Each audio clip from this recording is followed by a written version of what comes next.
Hey folks, Lindsay with SPS back in the building, home of the Cosmos, watching the Lady Cosmos going to the second half, and I'm here with the leader of this great district, Miss Jaleelah Ahmed, the superintendent of Hamtramck schools. Had the pleasure of meeting you almost a year ago, and here we are back again, but in between that time, how world has changed. But first of all, how are you? I'm doing great. I'm excited. You know, anytime we're in the court, that's my home.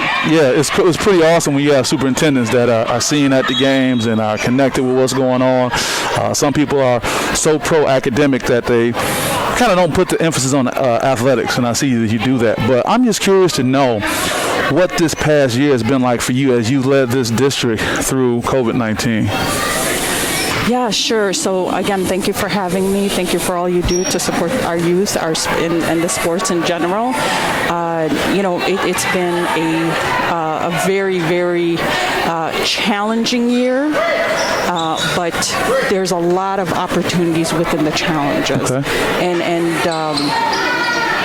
just seeing the community come together, seeing the teachers improve in a lot of areas, especially with the technology, and just seeing people rise to the challenge. It's just so amazing to see that the resilience that people have, the energy that people have, and how adaptable we are when we are challenged. Very good.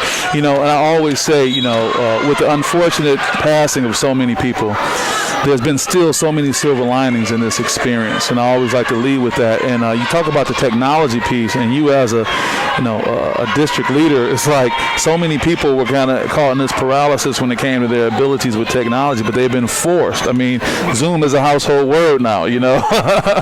What has that been like from a tech standpoint, either getting the district up to speed or just staying consistent with the times? So what has your tech experience been like district-wide? Yeah. I've always been trying to push the district when it comes to implementing technology into the curriculum, integrating it, and this kind of pushed us at a greater pace to make sure we close that gap when it comes to technology skills. And it was amazing. In March, we started with the orders because we wanted to move our district from being three family members to one Chromebook. We wanted to push them to have one-on-one technology in the fall because we knew the pandemic is going to last. Yeah. So that was the first goal. We understood that shipping and handling was going to be a challenge, and we placed the orders right then and there. And then soon after, it was important for us to make sure that we had coaches in the district. We had extra supports in the Department of Technology. And we expanded on that. And the third part was ensuring that if we are asking teachers to do more, they had time to learn more, to get the coaching, get the support. So we carved in what's called growth time. And that time was used for students to get accelerated support. My glasses are fogging. No, it's fine. You're good. That's called mask life, you know. I know. So, but yeah, it was amazing to see that, you know, how, like I said, adaptable everyone was to try to gain the skills that were necessary when it comes to technology, support our families. We have a parent engagement team that did wellness checks, house visits, checked in with our low engagement students. And, like I said, we're always targeting what concerns we have, what concerns were raised to us, and after targeting them, making sure that we were responsive. Wow. You know, as a sports psychology consultant, I always try to focus on the mental aspect of things, whether it's talking to athletes, coaches, and you fall under that coach standpoint, the coach of this district. Talk about making the decision to pull the trigger, if you will, to say, you know what, this is here to stay, and I have to step out and do this. Because sometimes people get caught up in, decisions by committee and kind of moving the things around and keeping another sports analogy, kicking the football, just punting or whatnot. But what was it that drove you to say, these are the decisions we're going to make and we're going to move forward? Well, it's important, as you noted, transition, it's important to note that it's psychological.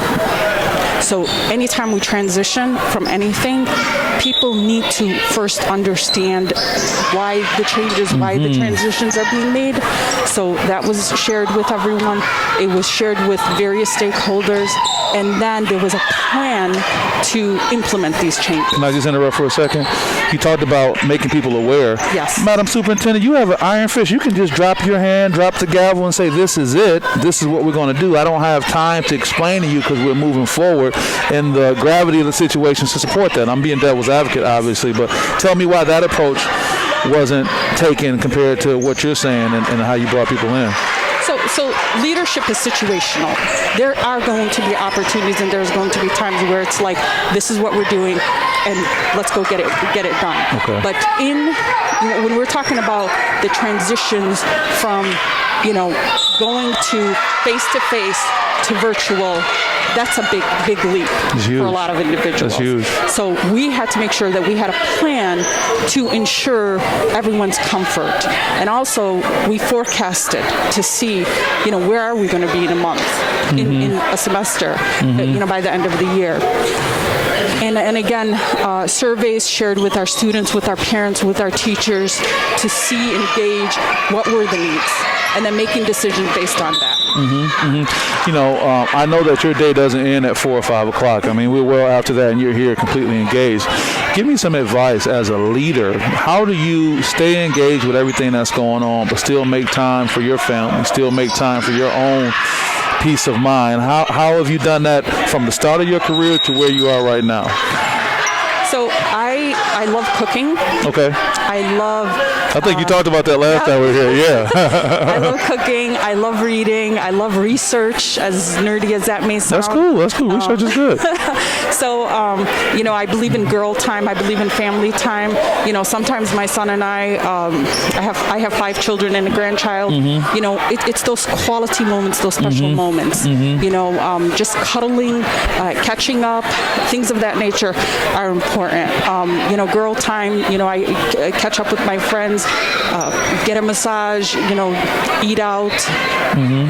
Or in lately. Sure. Right. But yeah, it's important. We talked about mental health last time, and you know how I feel about that.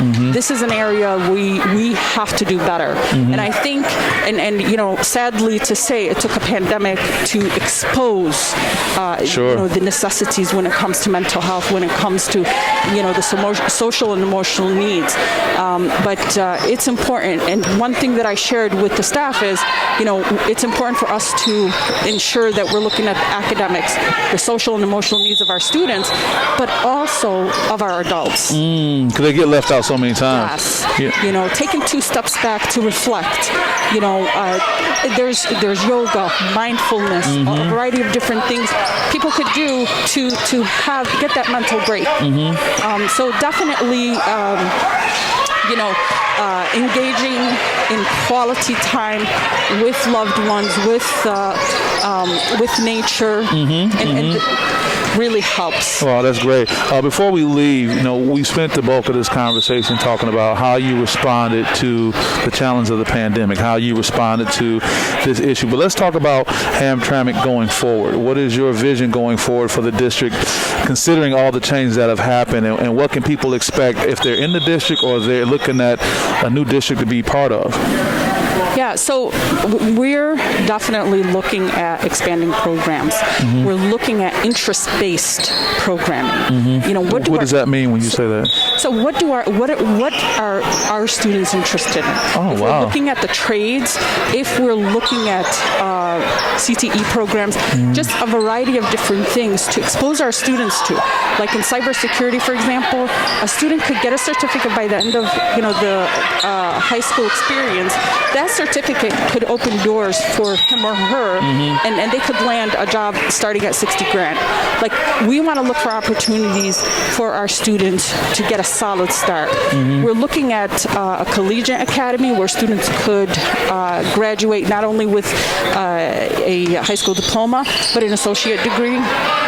So the more opportunities we could give our students to excel, that's basically, one of our highest priorities moving forward. That's wonderful. That's wonderful. I'm sitting here with Jaleelah Ahmed, the superintendent for Hamtramck Schools.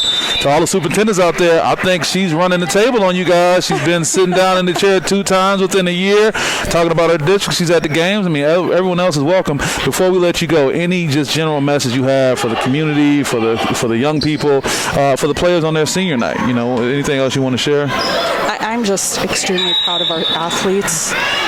Like I said, it's important for our students to excel in the classrooms, but it's important for them also to have outlets like this, where they're at the field, they're at the court, they are getting this experience. I'm just so proud of them because they are well-rounded, they are beautiful children inside and out, and I'm excited for what the future holds for them. Yeah, and they are very fortunate to have a hands-on superintendent, not only taking care of things academically, but supporting them like that. It's been a pleasure. I always enjoy talking to you. This is the best part right here. This is the good stuff right here.